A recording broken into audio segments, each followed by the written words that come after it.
não só no bairro Navegantes, nós estamos em todo o município, no centro também, as máquinas, né?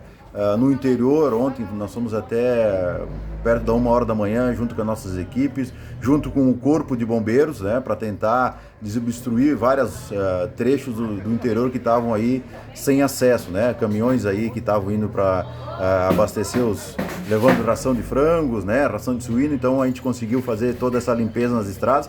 Hoje de manhã continuamos aí intensamente em todos esses pontos, né, pedindo um pouco da compreensão da nossa comunidade, porque o centro administrativo também está sem luz, né, mesmo tendo todas as baterias para sustentar, né, para manter os sistemas, é muito tempo que a gente está sem energia elétrica, então acaba interferindo isso nos postos de saúde, né, nos nossos atendimentos aí nos sistemas, né, mas nós continuamos atendendo a nossa comunidade, pedir um pouco de paciência, um pouco de resiliência, né, que foi um advento da natureza, né? Então pedir essa compreensão aí e devagarinho a gente vai atendendo toda a nossa comunidade aí. Mas o importante é que toda a nossa equipe está na rua, seja aqui no bairro Navegantes, que nós estamos aqui no bairro Navegantes, viemos ontem à tarde aqui também, fornecemos lona, né? Para o pessoal que precisava, depois de noite, mesmo com as lonas aí, deu aquele outro vendaval.